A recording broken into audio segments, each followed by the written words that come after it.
तो हमारे टॉपिक का नाम है ओलिगोसैकेराइड। ओलिगोसैकेराइड क्या होती है? देखिए, अभी हमने पहले पढ़ा था मोनोसैकेराइड और अब कार्बोहाइड्रेट के अंदर हम पढ़ रहे हैं ओलिगोसैकेराइड। जब मैं यहाँ पर किसी ओलिगोसैकेराइड का, क्या कह रहा हूँ मैं, जब मैं किसी ओलिगोसैकेराइड का क्या करूँगा, जल अपघटन करूँगा, ठीक है। मैं यहाँ पर क्या करूँगा, उसका हाइड्रोलाइसिस करूँगा, तो मैं यहाँ लिख देता हूँ जल अपघटन।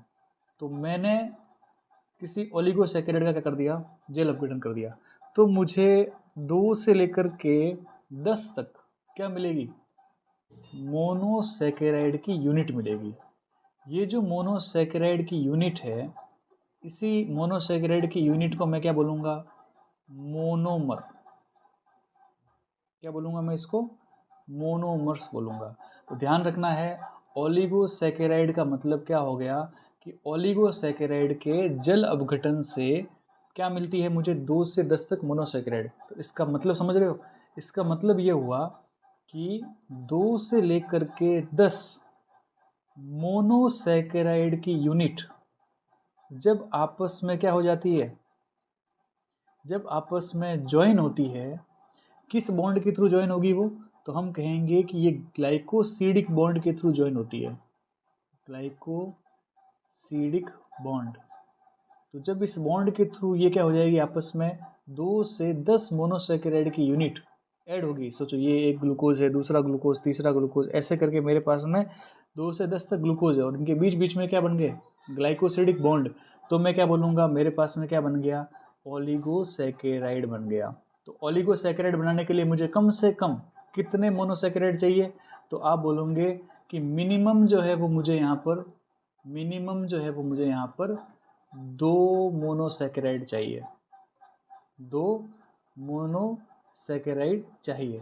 और मैक्सिमम कितने चाहिए, मैक्सिमम चाहिए मुझे 10 मोनोसैकेराइड। की डेफिनेशन जो है वो यहाँ ये कह रही है कि 2 मोनोसैकेराइड, जैसे ये 2 और इसके बीच में यहाँ पर ग्लाइकोसिडिक बॉन्ड बन गया, तो मैं इस पूरे मॉलिक्यूल को क्या बोलूँगा, ये जो पूरा मॉलिक्यूल है ये हो जाएगा मोनोसैकेराइड। वैसे ही अगर मैं यहाँ पर कह रहा हूँ कि मेरे पास में 10 मोनोसैकेराइड की यूनिट है, ये मेरे पास में 10 मोनोसैकेराइड है, 1 2 3 4 5 6 7 8 9 10, ये मेरे पास 10 सोच लो ग्लूकोज है। और उन ग्लूकोज के बीच बीच में ग्लाइकोसिडिक बॉन्ड बन गए। तो ये ग्लाइकोसिडिक बॉन्ड बनने से एक पूरी चेन बन गई। तो ये जो चेन बनी है, इस पूरी की पूरी चेन से जो स्ट्रक्चर बनेगा, इसको मैं क्या बोलूँगा, इसको मैं बोलूँगा ओलिगोसैकेराइड।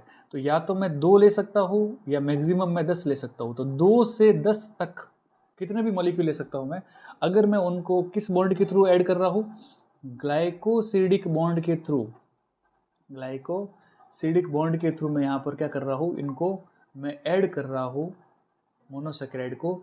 तो मेरे पास में क्या बन जाता है, तो मेरे पास में बन जाता है ओलिगोसैकेराइड। तो इतनी बात आपको दिमाग में रखनी है। तो ओलिगोसैकेराइड कैसे बनेगा, समझ में आ गया, समझ में आ गया कि भाई 2 से लेकर के 10 मोनोसैकेराइड मिलेगी तो ओलिगोसैकेराइड बन जाएगा। अब ये जो बनता है ना, देखो एक बॉन्ड जब बनता है, सोचो मैं यहाँ पर मैंने ये ग्लूकोज बनाया और ये बीच में ये ग्लूकोज बनाया। अब मैं इन दोनों को क्या करूँगा, इन दोनों को मैं यहाँ पर मैं चाहता हूँ कि भाई ये दोनों ऐड हो जाए। जब ऐड होंगे तो यहाँ पर आपको बोलना है कि क्या निकल देगा, यहाँ पर H2O क्या होगा, रिमूव होगा। क्या होगा, H2O रिमूव होगा। तो हम इस सिंथेसिस को क्या बोलेंगे, हम यहाँ H2O रिमूव हो रहा है इसलिए इसको बोलेंगे हम डिहाइड्रेशन, डिहाइड्रेशन सिंथेसिस। क्या बोलेंगे, डिहाइड्रेशन सिंथेसिस बोलेंगे। समझ में आ रही है बात। डिहाइड्रेशन सिंथेसिस का मतलब क्या हो गया कि एक ग्लूकोज किसी दूसरे ग्लूकोज से अगर यहाँ पर ग्लाइकोसिडिक बॉन्ड के थ्रू ऐड हो रहा है तो एक H2O का मॉलिक्यूल क्या हो गया, रिमूव। इसी रिमूवल ऑफ H2O से बनने वाले मॉलिक्यूल को ही हम क्या बोल रहे हैं, प्रोसेस को क्या बोल रहे हैं, डिहाइड्रेशन सिंथेसिस बोल रहे हैं। ठीक है। तो ओलिगोसैकेराइड जो है वो इस टाइप से बन जाती है। तो मोनोसैकेराइड का मतलब क्या हो गया, मोनोसैकेराइड का मतलब हो गया कि हमारे पास में कार्बन के 1 से लेकर के और कार्बन के 7 तक के मॉलिक्यूल, कार्बन के मॉलिक्यूल, ठीक है ना, वो बन करके एक क्या बना रहा है, स्ट्रक्चर बना रहा है। तो उसको तो मैं क्या बोल रहा हूँ यहाँ पर, मोनोसैकेराइड बोल रहा हूँ। समझ में आ रही है? एक नहीं, सॉरी, तीन, मतलब तीन वाला जो होता है कार्बन, तीन कार्बन मतलब डीएच है, या फिर अपन बोल देंगे ग्लिसरल्डिहाइड। तो तीन कार्बन मॉलिक्यूल से 7 कार्बन मॉलिक्यूल आपस में मिल करके कोई स्ट्रक्चर बनाएंगे, तो उसको तो मैं बोलूँगा क्या, उसको तो मैं बोलूँगा मोनोसैकेराइड। और अब मैं ये कह रहा हूँ कि अगर ऐसी ऐसी 2 से लेकर के 10 मोनोसैकेराइड की यूनिट अगर अटैच हो गई है, अगर अटैच हो गई है ग्लाइकोसिडिक बॉन्ड से, तो मैं क्या बोलूँगा, क्या बन गया, ओलिगोसैकेराइड। क्या बात समझ में आई? ठीक है, तो हम कहेंगे यहाँ पर कि 2 से 10 मोलीसैकेराइड मिलकर के, मोनोसैकेराइड मिलकर के ओलिगोसैकेराइड बनाती है। तो और ओलिगोसैकेराइड के क्या होता है, ब्रेकडाउन से, जल अपघटन से क्या बन जाता है, मोनोसैकेराइड की यूनिट अलग अलग हो जाती है। सिंपल सी बात है, जो मोनोसैकेराइड जुड़ेगी तो ओलिगोसैकेराइड, ओलिगोसैकेराइड टूटेगा तो मोनोसैकेराइड बनेगी। इतनी बात ध्यान में रखनी है। अब दूसरी चीज़ क्या दिमाग में रखनी है, ग्लाइकोसिडिक बॉन्ड की डायरेक्शन। ग्लाइकोसिडिक बॉन्ड की जो डायरेक्शन होती है वो क्या है? देखिए, ग्लाइकोसिडिक बॉन्ड जो है इसकी डायरेक्शन दो तरीके की है। एक डायरेक्शन जो है वो हमको दिखती है, एक को तो बोलते हैं 1 to 4, और एक डायरेक्शन को बोलते हैं हम 1 to 2। अब क्या है देखो, अगर मैं कह रहा हूँ कि अगर ग्लाइकोसिडिक बॉन्ड की दिशा कार्बन नंबर 1 से, और ये वापस समझो इसको, मैं ये कह रहा हूँ, मैंने ये कहा कि हमारे पास में कोई मॉलिक्यूल है और इस मॉलिक्यूल के अंदर जो कार्बन 1 है वो किसी दूसरी मोनोसैकेराइड के कार्बन नंबर 4 से क्या बॉन्ड बना रहा है, ग्लाइकोसिडिक बॉन्ड बना रहा है। तो ये डायरेक्शन कैसा हो जाएगा, 1-4 डायरेक्शन हो जाएगा। और अगर सोचो यहाँ पर ये कोई मोनोसैकेराइड है और इसका कार्बन नंबर 1 है, और ये कोई दूसरा मोनोसैकेराइड है, इसका कार्बन नंबर 2 है, और ये दोनों आपस में बॉन्ड बना रहे हैं, तो डायरेक्शन क्या हो जाएगा, 1-2। इसका मतलब ये जो यहाँ नंबर लिखे हुए हैं, ये नंबर किसको इंडिकेट कर रहे हैं, ये कार्बन नंबर को इंडिकेट कर रहे हैं। इतनी ध्यान रखनी है। और ये दोनों ही कार्बन नंबर जो है वो दो अलग अलग मोनोसैकेराइड के हैं। ठीक है, अब इस चीज़ को अपन थोड़ा ध्यान से समझते हैं। देखो क्या होता है कि ग्लाइकोसिडिक बॉन्ड को, डायरेक्शन को समझने के लिए हमको पहले तो क्या बनाना पड़ेगा, हमको स्ट्रक्चर बनाना पड़ेगा। किसका स्ट्रक्चर बनाना पड़ेगा, हमको स्ट्रक्चर बनाना पड़ेगा भाई साहब, हमको स्ट्रक्चर बनाना पड़ेगा ओलिगोसैकेराइड का। तो हम यहाँ पर बात करते हैं अब ओलिगोसैकेराइड के स्ट्रक्चर की। ये तो सबको समझ में आ गया कि ओलिगोसैकेराइड क्या होता है। तो आप बोल दोगे कि हाँ, 2 से लेकर के 10 मोनोसैकेराइड जब मिलती है तो ओलिगोसैकेराइड बनता है। अब मैं कहूँ कि ओलिगोसैकेराइड के मुझे स्ट्रक्चर बनाना है, तो हम यहाँ पर ओलिगोसैकेराइड स्ट्रक्चर तो बनाएंगे, लेकिन अगर सोचो मैंने यहाँ पर 2 मोनोसैकेराइड को ऐड किया है, क्या किया है मैंने यहाँ पर, 2 मोनोसैकेराइड को ऐड किया है, तो बताओ 2 मोनोसैकेराइड से क्या बन जाएगा, कौन सा ओलिगोसैकेराइड बनेगा। तो आप बोलोगे कि साहब 2 है तो मतलब डाई, तो हम कहेंगे कि डाईसैकेराइड बनेगा। ठीक है, तो 2 मॉलिक्यूल ऐड हुए तो इसका मतलब डाईसैकेराइड बना। फिर कहोगे कि चलो 3 मॉलिक्यूल ऐड करो। ठीक है, 3 मोनोसैकेराइड के मॉलिक्यूल को ऐड करो, तो आप बोलोगे 3 है तो कोई बात नहीं, हम ट्राई बोल देंगे, तो हम कहेंगे ट्राईसैकेराइड बना दिया हमने। ठीक है, ये ट्राईसैकेराइड बन गया। फिर आप कहोगे कि चलो अब ठीक है, 2 तुमने ऐड किया है, अब 4 जो है वो मोनोसैकेराइड को ऐड करके बताओ। तो 4 मोनोसैकेराइड को ऐड करेंगे तो क्या बनेगा, टेट्रासैकेराइड बनेगा। सिंपल सी बात है। ठीक है, क्या बन जाएगा, टेट्रासैकेराइड बन जाएगा। और 5 मोनोसैकेराइड को ऐड करेंगे तो अब इसमें भी कोई कहने की बात है, 5 को करोगे तो पेंटा बन जाएगा। ये बना पेंटासैकेराइड। ठीक है, अब हम जो है वो बस यहाँ तक ही थोड़ा सा पढ़ेंगे, इनके एग्जाम्पल क्या क्या होते हैं। जैसे पेंटा में क्या आता है, टेट्रासैकेराइड में कौन कौन से एग्जाम्पल आते हैं, ट्राईसैकेराइड में कौन सा एग्जाम्पल आते हैं, डाईसैकेराइड में कौन सा एग्जाम्पल आते हैं वो।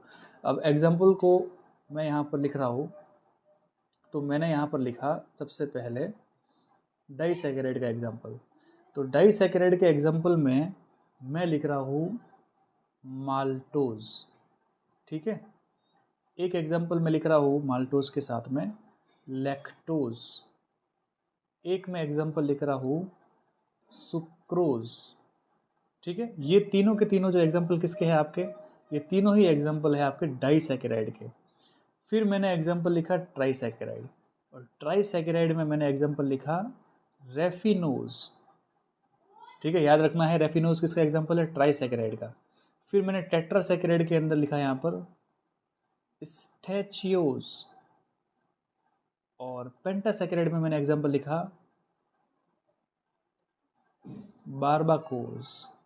तो ये एग्जाम्पल मुझे ओलिगोसैकेराइड में याद होने चाहिए। ओलिगोसैकेराइड में हम क्या करते हैं, 2 से लेकर के 10 मोनोसैकेराइड को ऐड करते हैं, ठीक है। तो 2 से 10 मोनोसैकेराइड को ऐड करके हम क्या बना रहे हैं, ओलिगोसैकेराइड बना रहे हैं। और ये ओलिगोसैकेराइड के क्या हो गए, एग्जाम्पल हो गए। तो माल्टोज एग्जाम्पल हो गया डाइसैकेराइड का, लैक्टोज हो गया, सुक्रोज हो गया। याद कर लो अच्छे से तीनों, ठीक है। इसमें 2 मॉलिक्यूल जुड़े हुए हैं। रेफेनोज की बात करें तो इसमें 3 मोनोसैकेराइड जुड़े हुए हैं। स्टेचियोज की बात करें तो इसमें 4 मॉलिक्यूल जुड़े हुए हैं। बारबाकोज की बात करें तो इसमें 5 मोनोसैकेराइड की यूनिट आपस में अटैच है, ठीक है। अब हम यहाँ बारी बारी से बात करते हैं। सबसे पहले हम बात करेंगे डाइसैकेराइड की। तो पहला हम यहाँ पर ले लेते हैं डाइसैकेराइड, और उसी के थ्रू हम ग्लाइकोसिडिक बॉन्ड की डायरेक्शन भी समझ लेंगे। तो यहाँ एक सेकंड मैं यहाँ पर वापस हेडिंग डाल देता हूँ। लिखा हमने यहाँ पर डाइसैकेराइड। देखो पहले हमने क्या पढ़ा था, मोनोसैकेराइड, डिटेल में पढ़ लिया पूरा। अब तो खाली मुझे स्ट्रक्चर ही समझनी है। तो ओलिगोसैकेराइड में पहला यहाँ पर शुगर बन जाएगी आपकी डाइसैकेराइड। बताओ कितने मोनोसैकेराइड है, आप बोलोगे 2 मोनोसैकेराइड है सर। तो 2 मोनोसैकेराइड जो है उसकी यूनिट आपस में अटैच है। अब ये 2 मोनोसैकेराइड कौन कौन से हो सकते हैं, देखो अगर मैं कहूँ कि मैं यहाँ पर एक ग्लूकोज ले लूँ और दूसरा भी ग्लूकोज ले लूँ, तो 2 ग्लूकोज जो है इससे मैं यहाँ पर क्या बना दूंगा, तो 2 ग्लूकोज अगर मैं ऐड करता हूँ तो मेरे पास में बन जाएगी माल्टोज। अगर मैं एक ग्लूकोज लेता हूँ और एक लेता हूँ गैलेक्टोज, तो मेरे पास में बन जाएगा लैक्टोज। अगर मैं यहाँ एक ग्लूकोज लेता हूँ और एक लेता हूँ फ्रक्टोज, तो मेरे पास बन जाएगा सुक्रोज। अब आपको करना क्या है, आपको स्ट्रक्चर समझनी है। स्ट्रक्चर समझनी है तो आपको क्लियर हो जाएगा कि भाई साहब इसके अंदर 1,4 डायरेक्शन होता है ग्लाइकोसिडिक बॉन्ड का, इसमें 1,4 होता है और इसमें 1,2 डायरेक्शन होता है। अब कैसे होता है वो समझिए। देखिए मैं फिर से बना रहा हूँ माल्टोज का स्ट्रक्चर। अभी बताया हमने माल्टोज किससे बना होता है, 2 ग्लूकोज मॉलिक्यूल, ठीक है। ग्लूकोज की स्ट्रक्चर आपको पता ही है, हम यहाँ रिंग स्ट्रक्चर बनाएंगे। तो देखो पहले ग्लूकोज का फॉर्मूला क्या है, C6H12O6। इसके साथ में क्या अटैच करना है हमको, C6H12O6। और हमने अभी क्या कहा कि जब मैं ऐड करूँगा तो बताओ क्या रिमूव हो जाएगा, रिमूव हो जाएगा H2O, मतलब 2 हाइड्रोजन और 1 ऑक्सीजन यहाँ पर रिमूव कर दूंगा। तो 2 हाइड्रोजन और ऑक्सीजन रिमूव करने से बताओ क्या बन जाएगा, C12, फिर H कितने बन जाएंगे, 12 चॉइस होते हैं लेकिन 2 निकल गए, 22। और O जो है वो 1 निकला है तो 6 6 12, लेकिन 1 निकल गया तो 11। तो C12H22O11 ये किसका फॉर्मूला है, ये फॉर्मूला हो जाएगा माल्टोज का। क्या समझ में आई बात, रटने की जरूरत ही नहीं है, बस आपको ध्यान रखना है कि माल्टोज में 2 मॉलिक्यूल जो है वो ग्लूकोज के हैं। और आपको ये ध्यान रखना है कि हमेशा ओलिगोसैकेराइड में जितने मॉलिक्यूल जुड़ेंगे उतने H2O क्या हो जाएंगे, रिमूव। तो बस आपको हटा देना उसमें से H2O। तो नंबर जो है वो गिन लो और फिर जो है वो उसको फॉर्मूले में डाल दो, तो आपके पास में फॉर्मूला बन जाएगा। अब हमको यहाँ पर स्ट्रक्चरल फार्मूला जो है वो बनाना है। तो मैं माल्टोज के स्ट्रक्चरल फार्मूला में जो है वो 2 ग्लूकोज के स्ट्रक्चर को बनाता हूँ। रिंग स्ट्रक्चर बनाऊंगा मैं, देखो यहाँ पे। तो हमने यहाँ पर बनाया एक रिंग स्ट्रक्चर। पहले मैंने यहाँ पर बना देता हूँ O, ठीक है। फिर यहाँ बना दिया मैंने ये कार्बन, यहाँ फिर से कार्बन, यहाँ फिर से कार्बन, यहाँ फिर से कार्बन, यहाँ फिर से कार्बन, और ये, ठीक है, ये लाइन।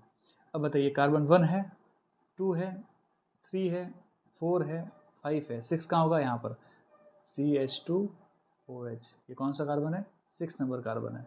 ठीक है, तो कार्बन नंबर 1, 2, 3, 4, 5 और कार्बन नंबर 6 यहाँ है। अब ये बताओ कौन सी रिंग है पहले तो आपको पता है कि भैया ये होगी पायरेनोज रिंग। कौन सी रिंग है, पायरेनोज रिंग। कितने मेंबर है इसके अंदर, 6 मेंबर है। कितने मेंबर है, 6 मेंबर्स इन अ रिंग। इसलिए हमने इसको क्या बोल दिया, हमने बोल दिया कि भाई साहब ये रिंग कौन सी है, पायरेनोज। क्लियर। अब बताओ मुझे कि ये जो है वो आपके एनोमर के अंदर कौन सा एनोमर है, अल्फा है कि बीटा है। तो आपको क्या बोला था कि अगर ऊपर H है तब तो क्या हो जाता है, अल्फा। तो मैंने यहाँ पर क्या लिखा, यहाँ ऊपर H लिखा, तो आप समझ गए कि भैया ये क्या हो जाएगा, अल्फा। क्लियर। और नीचे क्या लिखा मैंने, OH। तो इसका मतलब ये कौन सा हो जाएगा, अल्फा ग्लूकोज का फॉर्मूला। अब मुझे एक और ग्लूकोज बनाना है, वो यहाँ बनाऊंगा मैं। तो मैं यहाँ पर बना देता हूँ ग्लूकोज, ये O, ये C, ये C, ये C हो जाएगा, ये C हो जाएगा, ये C हो जाएगा। Carbon number 1, carbon number 2, carbon number 3, carbon number 4, 5 और यहाँ ये कार्बन नंबर 6 और ये CH2OH, ये ऐड कर लिया हमने यहाँ पर। अब आपको पता है इस कार्बन नंबर 1 जो है इसमें मैं यहाँ पर H ऊपर लिख रहा हूँ, OH नीचे लिख रहा हूँ। बताओ कौन सा कार्बन है, कौन सा ग्लूकोज है ये, तो ये भी क्या है, अल्फा ग्लूकोज। अच्छा, अगर मैं ऊपर OH लिखता नीचे H लिखता तो क्या हो जाता है, बीटा ग्लूकोज। तो अभी आपको ये पता हो गया, ये दोनों ही क्या हो जाता है, अल्फा और बीटा क्या हो जाता है, एनोमर हो जाता है। तो अभी हमने अल्फा ग्लूकोज लिखा है। अब हमको क्या करना है, तो अब मैं स्ट्रक्चर जो है उसको कंप्लीट कर लेता हूँ पहले। देखो यहाँ H है, कार्बन नंबर फर्स्ट वाले जो अल्फा ग्लूकोज है उसके अंदर जो सेकंड नंबर कार्बन है, इसमें मैं यहाँ लिख रहा हूँ H, यहाँ लिख दिया मैंने OH। फिर आपको पता है 3 नंबर कार्बन पर OH ऊपर होता है, अगर याद है आपको स्ट्रक्चर तो। फिर 4 नंबर में वापस H ऊपर हो जाएगा, OH नीचे हो जाएगा। तो यहाँ हम बैलेंसी पूरी करने के लिए 5 नंबर कार्बन पर H जोड़ देते हैं। वैसे ही मामला मैं यहाँ करूँगा, यहाँ पर जो है वो क्या करूँगा, H, OH, इधर ऊपर क्या हो जाएगा, OH, H, फिर इधर भी क्या हो जाएगा, H, OH और यहाँ वैलेंसी हो जाएगी H। अब मुझे क्या करना है, इन दोनों का क्या करना है, ऐड करना है। जब मैं इन दोनों को ऐड करूँगा तो देखो ये जो कार्बन है, ये वाला कार्बन कौन सा कार्बन, 1, और ये जो कार्बन है कौन सा कार्बन है, 4 नंबर कार्बन। तो मैं कह रहा हूँ कि 1 नंबर कार्बन किससे ऐड हो रहा है, 4 नंबर कार्बन से ऐड हो रहा है। तो जब ये 4 नंबर कार्बन से ऐड होगा तो एक यहाँ H और ये OH क्या निकल जाएगा, माइनस क्या हो जाएगा, H2O। जब माइनस H2O होगा तो इन दोनों के बीच में देखो यहाँ पर ये O लिखा हुआ है, यहाँ पे ये जो O बचा हुआ है यहाँ पे, ये जो O है ये इस बॉन्ड के बीच में यहाँ O बन जाएगा।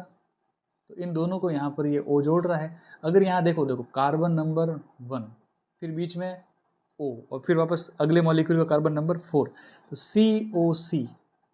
डायरेक्शन कौन सी है, 1 नंबर कार्बन और अगले मॉलिक्यूल का 4 नंबर कार्बन। तो हम कहेंगे कि जो ये COC वाला मामला है, मतलब कार्बन ऑक्सीजन कार्बन और डायरेक्शन जो है 1-4 की, इसी बॉन्ड को हम क्या नाम दे देंगे, तो ये जो बॉन्ड बना इस बॉन्ड को हम क्या बोलते हैं, ग्लाइकोसिडिक बॉन्ड। और डायरेक्शन कैसी हो जाएगी, डायरेक्शन हो जाएगी 1-4। तो समझ में आया 1-4 डायरेक्शन कैसे हो रही है, H2O का मॉलिक्यूल कैसे निकल रहा है और बीच में ऑक्सीजन कैसे आ रहा है। तो ऑक्सीजन जो है वो इन दोनों को जोड़ रहा है। तो ये हमारे पास में किसकी स्ट्रक्चर बनी है, ये स्ट्रक्चर बनाई हमने किसकी, ये स्ट्रक्चर बनाई हमने माल्टोज की। किसकी स्ट्रक्चर बनाई है हमने, ये माल्टोज की स्ट्रक्चर बनाई है। तो ये थोड़ा सा आपको ध्यान में रखना है। तो माल्टोज की स्ट्रक्चर बन गई। अब इसी तरीके से अगर मैं आपसे कहूँ कि मुझे लैक्टोज की स्ट्रक्चर बनानी है, कैसे बनाएंगे, एक बार आप खुद बना के देखो। मैं बोल देता हूँ आपको, लैक्टोज बनाने के लिए आपको क्या चाहिए, आपको चाहिए गैलेक्टोज और क्या चाहिए आपको, ग्लूकोज। ठीक है, गैलेक्टोज का फॉर्मूला क्या होता है, C6H12O6। ग्लूकोज का फॉर्मूला क्या होता है, C6H12O6। क्या बन जाएगा, लैक्टोज। लैक्टोज का फॉर्मूला क्या होता है, C12H22O11। अब ये वाला फॉर्मूला तो अभी अपन ने देखा था, सेम टू सेम फॉर्मूला किसका था, देखो सेम टू सेम फॉर्मूला जो था वो किसका था, माल्टोज का। इस माल्टोज का भी यही फॉर्मूला है, C12H22O11, और इसका भी सेम टू सेम लैक्टोज का भी यही फार्मूला है, लेकिन स्ट्रक्चर जो है यहाँ पर ग्लूकोज की जो क्या ऐड हो गया, गैलेक्टोज। अब आपको गैलेक्टोज का मालूम है, गैलेक्टोज में आपको पता है कि ग्लूकोज वाला ही स्ट्रक्चर होता है, लेकिन कौन सा नंबर कार्बन पे OH उधर चला जाता है, तो आपको पता है कि 4 नंबर कार्बन का जो OH है वो जो है वो क्या हो जाएगा, आपके ऊपर नीचे हो जाता है। ठीक है, तो ये ध्यान रखना है। गैलेक्टोज का फॉर्मूला अपन ने बात कर लिया, मोनोसैकेराइड के अंदर इसको डिटेल से पढ़ा है, तो वहाँ जा करके देख लीजिए कि आप गैलेक्टोज का फॉर्मूला क्या है। अब देखिए मैं यहाँ सीधा क्या बना रहा हूँ, इसकी रिंग स्ट्रक्चर बना रहा हूँ, तो मैं यहाँ गैलेक्टोज बनाऊँगा, तो मैंने गैलेक्टोज बना दिया, मतलब ग्लूकोज ही बना रहा हूँ मैं, खाली बस मुझे क्या ध्यान रखना है, 4 नंबर कार्बन का ध्यान रखना है गैलेक्टोज के अंदर। तो अब मैं यहाँ पर सारे कार्बन नहीं लिख करके इस पर फोकस करना, उसी पे लिखूँगा। तो एक तो मुझे इसका ध्यान रखना है, ठीक है। फिर यहाँ OH जो है, देखो यहाँ आता है आपके C1, और C1 के ऊपर जो है वो यहाँ पर क्या आएगा कि देखो गैलेक्टोज है। मैं अगर यहाँ पर H लिखता हूँ, ऊपर की तरफ क्या लिखता हूँ, OH, तो आपको पता है फिर अगर ये H नीचे आ गया तो इसका मतलब ये क्या हो जाएगा, ये हो जाएगा बीटा गैलेक्टोज। तो ठीक है, ये बीटा गैलेक्टोज है। अब तो हमने इसको लिखा बीटा गैलेक्टोज। अब यहाँ पर क्या है, यहाँ H OH, 3 नंबर कार्बन पर हमेशा आपको मालूम ही है OH और H। 4 नंबर कार्बन पर क्या होता है, गैलेक्टोज के केस में OH ऊपर होता है, H नीचे होता है। ठीक है, तो 3 और देखो 4 गैलेक्टोज में, कार्बन नंबर 3 और कार्बन नंबर 4 उसमें OH जो है वो एक तरफ होते थे, एक तरफ है यहाँ पर 3 नंबर कार्बन पर और 4 नंबर कार्बन पर। अब यहाँ पर क्या है, CH2OH, ये H, ये कार्बन नंबर कौन सा, 5। अब अगला यहाँ मॉलिक्यूल मुझे क्या बनाना है, ग्लूकोज, तो मैं यहाँ ग्लूकोज बना दूंगा। ये बना दिया हमने ग्लूकोज, ये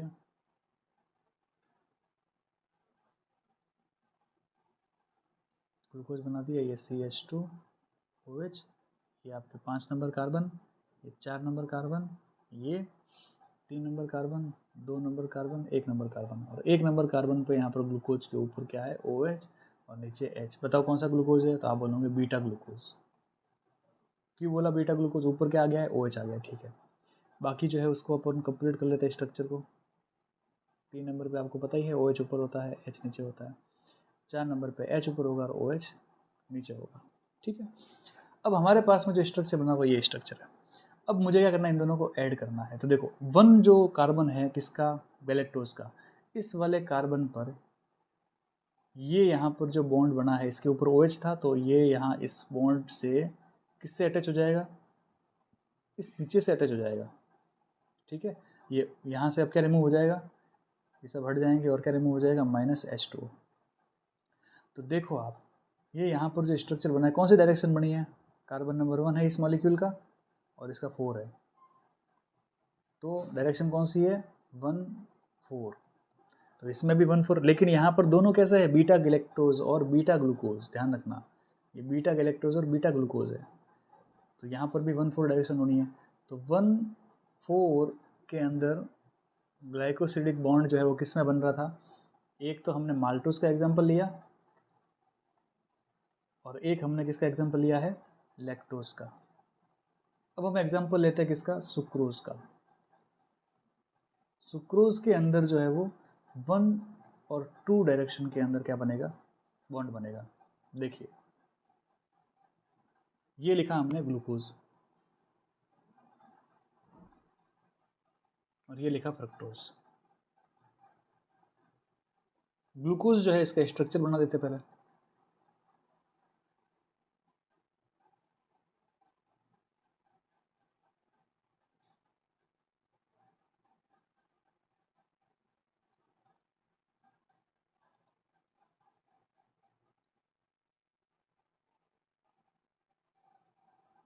ऊपर H है, इसका मतलब ग्लूकोज कैसा है, अल्फा ग्लूकोज।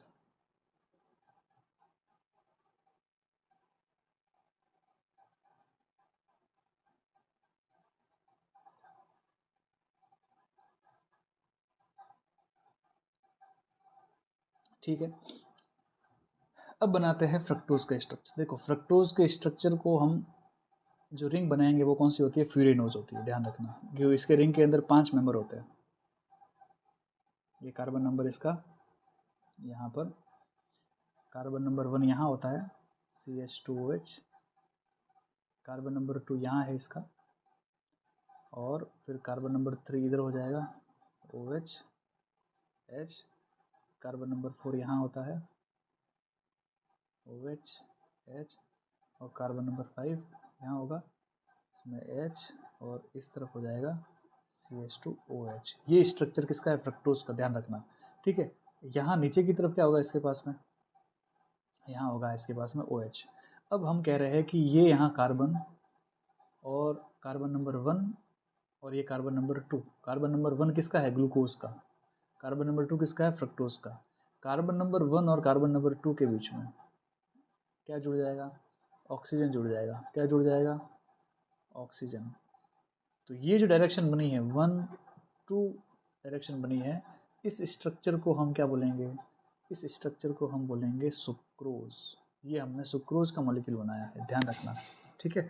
तो सुक्रोज जो होती है वो हम यहाँ पर प्लांट में पढ़ते हैं ये अच्छे से, ठीक है ना। जब कोई चीज़ स्टोर होती है तब तो स्टार्च की फॉर्म में स्टोर होती है, लेकिन अगर कोई चीज़ ट्रांसफ़र होती है तो वो सुक्रोज की फॉर्म में ट्रांसफ़र होती है प्लांट में। तो ध्यान रखना, ये ट्रांसफ़र होने वाली शुगर होती है, और ये जो है वो स्टोरेज होने वाली स्टार्च शुगर होती है। जबकि सुक्रोज जो है वो क्या होती है? ट्रांसफ़र होने वाली। और किससे बनती है? ग्लूकोज से और फ्रक्टोज से मिलकर बनती है। इन दोनों के बीच में क्या बन जाता है? बॉन्ड, और क्या निकल जाता है? H2O। तो ग्लूकोज और फ्रक्टोज से क्या बन जाता है? सुक्रोज बन जाता है। तो ये अच्छे से दिमाग में रखना है कि सुक्रोज कैसे बनता है, ठीक है। सुक्रोज को हम क्या बोलते हैं? टेबल शुगर भी बोलते हैं। तो ये नाम भी आपको याद होना चाहिए। तो हमने यहाँ पर किसकी बात की? हमने यहाँ पर सबसे पहले ओलिगोसैकेराइड के अंदर डाइसैकेराइड की बात की है,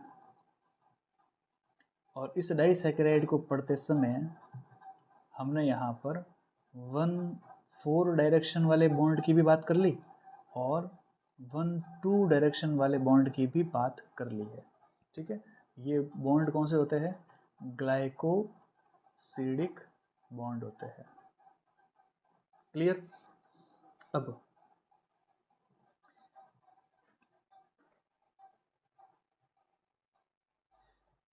हम यहाँ पर क्या करेंगे? एक एक पॉइंट के बारे में डिस्कस कर लेते हैं डाइसैकेराइड के अंदर। जैसे हमने बात की यहाँ पर लैक्टोज की, चलिए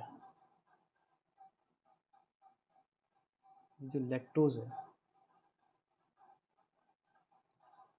क्या क्या चीज़ें होती है लैक्टोज के अंदर? ह्यूमन मिल्क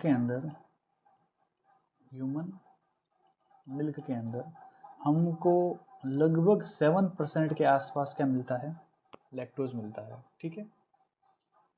सुक्रोज की बात करें हम तो ट्रांसपोर्ट शुगर होती है किसमें? प्लांट में। किसी प्लांट के अंदर अगर आपको शुगर को इधर से इधर भेजना है तो आपको सुक्रोज की फॉर्म में भेजना पड़ेगा, ठीक। इसी सुक्रोज को हम किस नाम से जानते हैं? अभी बात की थी हमने, टेबल शुगर के नाम से, या फिर कॉमन शुगर के नाम से भी सुक्रोज जो है इसको जाना जाता है। तो ये यहाँ पर हो जाएगा, ध्यान रखना है। सुक्रोज को बनाने के लिए क्या चाहिए हमको? अल्फा डी ग्लूकोज, और क्या चाहिए? बीटा डी फ्रक्टोज, ठीक है। ये डी क्या है आपको पता है? डी और एल फॉर्म होती है, तो डेक्स्ट्रो रोटेटरी और लेवो रोटेटरी वाला मामला होता है यहाँ पर। तो ये थोड़ा सा ध्यान रखना है कि अल्फा और बीटा फ्रक्टोज अल्फा ग्लूकोज से मिलकर क्या बनती है? सुक्रोज बनती है, ठीक है। एक एग्जाम्पल आता है लैक्टोज, सुक्रोज और माल्टोज, ठीक है। तो माल्टोज शुगर जो है वो आपके 2 ग्लूकोज से मिलकर बनती है, और एक एग्जाम्पल आता है डाइसैकेराइड के अंदर जिसको बोलते हैं हम ट्रेहेलोज। क्या बोलते हैं? इसको बोलते हैं, लिख देते हैं, इसको बोलते हैं हम ट्रेहेलोज शुगर। ये ट्रेहेलोज शुगर क्या है? ये डाइसैकेराइड है, ध्यान रखना, डाइसैकेराइड शुगर है ये। और ये किस में प्रेजेंट होती है? जो इंसेक्ट होते हैं ना, इंसेक्ट की जो हीमोलिम्फ होती है वहाँ मुझे कौन सी शुगर मिलेगी? ट्रहेलोज शुगर मिलती है, ध्यान रखना। और इसके अंदर हमको अल्फा ग्लूकोज और बीटा ग्लूकोज ये दोनों अटैच होते हैं ग्लाइकोसिडिक बॉन्ड के थ्रू। किसमें? ट्रहेलोज के अंदर। तो इतनी जानकारी जो है वो आपके डाइसैकेराइड के लिए खूब है। इसमें जितनी जानकारी लिखी है वो सारी जानकारी जो है वो आपके एग्जाम में आई हुई है, तो आपको थोड़ा सा ध्यान देना है। अब हम बात करते हैं ओलिगोसैकेराइड के अंदर। ओलिगोसैकेराइड के अंदर हमने क्या पढ़ लिया? हमने जो है वो यहाँ पर डाइसैकेराइड पूरा पढ़ लिया है, डाइसैकेराइड के एग्जाम्पल पढ़ लिए हैं, स्ट्रक्चर जो है वो कैसे बनते हैं वो समझ लिए हैं। अब मैं बात कर रहा हूँ ट्राइसैकेराइड की, और इसमें हम कोई स्ट्रक्चर नहीं पढ़ेंगे, ठीक है, इसमें सिर्फ हम नाम पढ़ेंगे। तो ट्राइसैकेराइड के एग्जाम्पल ही याद करने हैं आपको सिर्फ। क्या एग्जाम्पल है? अभी हमने लिखा था रेफिनोज। कौन सा एग्जाम्पल है? रेफिनोज। और रेफिनोज किससे मिलकर बनता है? तो आपको बोलना है रेफिनोज के लिए आपको चाहिए एक गैलेक्टोज, ठीक है, और गैलेक्टोज के साथ में चाहिए आपको एक ग्लूकोज, ये भी ठीक है, और तीसरा मॉलिक्यूल चाहिए आपको फ्रक्टोज। तो जब आप यहाँ पर 3 मॉलिक्यूल कौन कौन से, गैलेक्टोज, ग्लूकोज, फ्रक्टोज, जब यहाँ लेते हो तो फिर आपके पास में क्या बन जाता है? रेफिनोज बन जाता है। कौन सी शुगर बन जाती है? ट्राइसैकेराइड शुगर बन जाती है, ठीक है। तो ये ओलिगोसैकेराइड में ट्राइसैकेराइड हो गया। अब टेट्रासैकेराइड की भी बात कर लो। तो टेट्रासैकेराइड में आपको क्या बोलना है? बोलो, टेट्रा मतलब 4। तो अब यहाँ पर हम टेट्रासैकेराइड में 4 मोनोसैकेराइड को ऐड करेंगे। एग्जाम्पल क्या है टेट्रासैकेराइड का? तो आप बोलते हैं स्टैचियोज। और स्टैचियोज जो एग्जाम्पल है इसमें आप कहेंगे कि क्या क्या चीज़ें मिलती है? तो स्टैचियोज में हमको मिलता है गैलेक्टोज प्लस गैलेक्टोज, मतलब 2 तो गैलेक्टोज है, फिर एक ग्लूकोज और फ्रक्टोज। ये सारी चीज़ें जब 4 मॉलिक्यूल्स हमारे पास में मिल गए तो हम क्या बना देते हैं? स्टैचियोज बना देते हैं। जो कैसी शुगर है? टेट्रासैकेराइड है। 4 इसमें मोनोसैकेराइड की यूनिट जुड़ी हुई है। एक नाम आता है पेंटासैकेराइड का, ठीक है। ये हम इसलिए याद कर रहे हैं क्योंकि ये नाम जो है वो पूछे जाते हैं। स्टैचियोज जो है वो किस टाइप की शुगर है, या फिर आपसे पूछ लेंगे कि जैसे कि बारबासोस जो है वो किस टाइप की शुगर है। तो एग्जाम्पल पेंटासैकेराइड का क्या हो जाएगा? बारबाकोज, बारबाकोज। और ये जो बारबाकोज है इसमें क्या क्या चीज़ें जुड़ती है? तो आप कहेंगे कि साहब इसके अंदर जो है वो देखो 2 तो गैलेक्टोज, ठीक है, 2 इसमें ग्लूकोज और 1 इसमें फ्रक्टोज। जब ये यहाँ पर सारे मॉलिक्यूल जुड़ जाते हैं तो आपके पास में क्या बन जाता है? बारबाकोज बन जाता है, ठीक है। तो ये ध्यान में रखनी है। अब इसमें अलग से कुछ पॉइंट अगर याद रखो तो क्या याद रखोगे कि जो यहाँ पर ये आपके स्टैचियोज होता है, ये जो स्टैचियोज है, स्टैचियोज ये हमको फ्लोएम में देखने को मिलता है। कहाँ मिलेगा? फ्लोएम के अंदर। ये फ्लोएम की शुगर होती है, ठीक है, इतनी बात ध्यान में रखो। और जो यहाँ रेफिनोज है ना, ये रेफिनोज, ये भी जो है वो कौन सी शुगर है? फ्लोएम वाली ही शुगर है, ये भी फ्लोएम में। तो रेफिनोज और स्टैचियोज जो है वो आपको फ्लोएम में देखने को मिल जाती है। और ये कार्बोहाइड्रेट जो है उसके ट्रांसफ़र का काम करती है। रेफिनोज और स्टैचियोज क्या कर देगी? कार्बोहाइड्रेट में ट्रांसफ़र का काम करेगी। इतनी ध्यान आपको रखना है। और अगर हम बात करें कि कोई ज़्यादा से ज़्यादा बड़ा जो है वो ओलिगोसैकेराइड कौन सा है, तो लार्जेस्ट ओलिगोसैकेराइड कौन सा होता है? लार्जेस्ट ओलिगोसैकेराइड कौन सा होता है? पेंटासैकेराइड। कौन सा? बारबाकोज। अब आप कहोगे कि अभी हमने क्या बोला था कि 2 से लेकर के 10 तक, तो ये तो अभी तो 5 ही हुई है। तो ये लार्जेस्ट कैसा होगा, 10 होगा लार्जेस्ट वाला। तो हाँ, लार्जेस्ट 10 वाला होता है, लेकिन वो स्टेबल नहीं होता, वो क्या हो जाता है, ब्रेक हो जाता है, वो टूट जाता है। लेकिन अगर कोई स्टेबल मॉलिक्यूल है कि जहाँ जिसकी परफेक्ट एक स्ट्रक्चर है, तो वो स्टेबल मॉलिक्यूल हमको पेंटासेकेराइड तक ही मिलता है। वो स्टेबल मॉलिक्यूल हमको जो है वो कौन सा मिलेगा, बारबाकोस मिलेगा। तो ये यहाँ तक इसलिए हमको पढ़ना थोड़ा सा ज़रूरी हो जाता है कि बारबाकोस जो है वो यहाँ पर पेंटासेकेराइड में कौन सा है, लार्जेस्ट ओलिगोसेकेराइड में आता है। तो इसके बाद में हम बात करेंगे पॉलीसेकेराइड की। इसकी बात करेंगे तो हमने यहाँ पर किसी बात कर ली। हम क्या पढ़ रहे हैं, सबसे पहली चीज़ तो कार्बोहाइड्रेट, ठीक है। और इसमें हमने यहाँ पर क्लासिफिकेशन की बात की थी, तो हमने पूरा मोनोसेकेराइड पढ़ लिया है। हमने ओलिगोसेकेराइड पढ़ लिया है।